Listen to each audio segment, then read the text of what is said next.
Baru pada tahun 1968.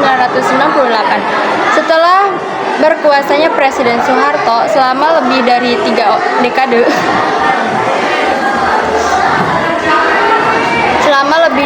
dekade, periode ini ditandai oleh tuntutan besar rakyat terhadap demokratisasi, penghormatan hak asasi manusia, penegakan hukum, dan perbaikan ekonomi. Setelah B.J. Habibie dan Abdurrahman Wahid, Megawati Soekarno Putri naik sebagai Presiden Republik Indonesia yang kelima pada Juli 2001. Megawati membawa harapan rakyat yang tinggi. Tidak hanya karena ia anak proklamator Bung Karno, tetapi juga karena posisinya sebagai simbol perlawanan rakyat selama masa Orde Baru. Namun, masa pemerintahannya tidak mudah.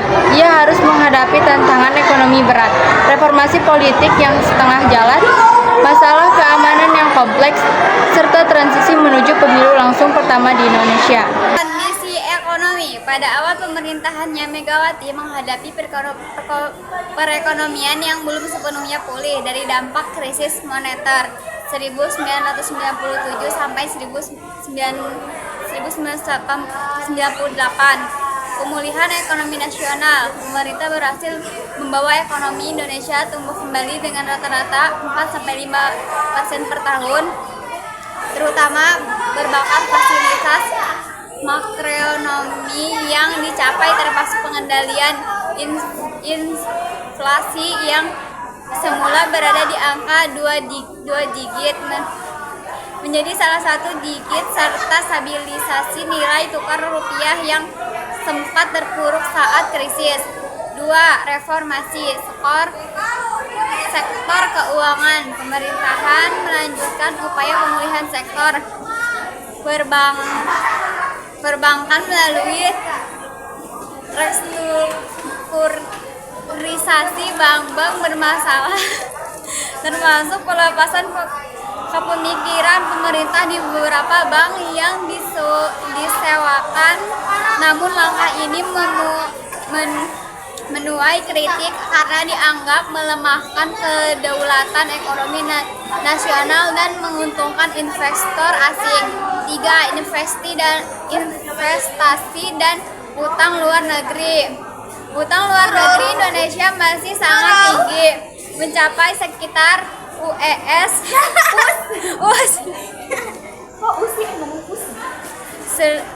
132 miliar pada awal 2000-an. Meski ada peningkatan investasi asing, investor tetap berhati-hati karena iklim usaha masih penuh ketidakpastian, terutama akibat lemahnya penegakan hukum dan tingginya korupsi. Kemiskinan dan pengurusan. Masalah mendasar lain adalah tingginya angka pengangguran yang diperkirakan mencapai 11-12%, serta tingginya angka kemiskinan dengan sekitar 35-40 juta penduduk hidup di bawah garis kemiskinan. Program-program pemerintah untuk mengatasi masalah ini belum berhasil disignifikan. 5. Sektor energi dan pertanian.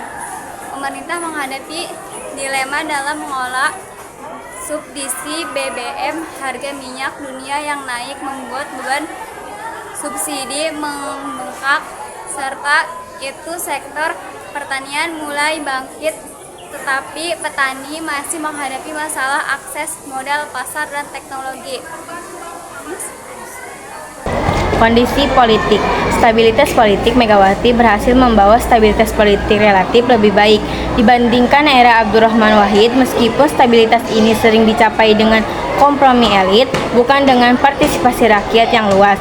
Gaya kepemimpinannya yang cenderung diam dikritik sebagai kurang responsif terhadap aspirasi publik. Hubungan dengan parlemen. Meskipun PDIP adalah partai terbesar hasil pemilu 1999, Megawati tidak selalu mendapatkan dukungan penuh dari parlemen. Banyak undang-undang penting tersendat di DPR, sementara posisi dari partai-partai lain cukup kuat. Administrasi dan otonomi daerah.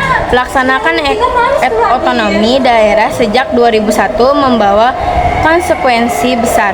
Kewenangan yang besar di tingkat daerah tidak selalu diikuti dengan kesiapan operator. sehingga muncul masalah seperti korupsi lokal, benturan kebijakan pusat daerah, dan melemahnya koordinasi nasional. Demokratisasi. Persiapan pemilu langsung tahun 2004 menjadi tonggak penting masa Megawati. Meski prosesnya tidak sempurna, ini adalah langkah besar menuju demokrasi yang lebih partisipatif. Selain itu, kebebasan pers tetap terjaga meskipun ada laporan tentang upaya pembungkaman suara-suara kritis. Militer. Konflik di Aceh. Konflik separatisme di Aceh mencapai puncaknya pada masa Megawati. Pada tahun 2003, pemerintahan menerapkan status daerah darurat militer di Aceh yang diikuti oleh operasi militer besar-besaran melawan GEM, Gerakan Aceh Merdeka. Operasi ini berhasil melemahkan kekuatan GEM, tetapi memunculkan masalah hak asasi manusia termasuk laporan pelanggaran oleh aparat. Di Papua tuntunan kemerdekaan semakin menguat. Pemerintahan Megawati memilih pendekatan keamanan ketat dan pembagian wilayah Papua menjadi beberapa provinsi sebagai strategi memecah kekuatan separatisme. Meskipun hal ini memicu ketegangan baru. Formasi TNI dan Polri.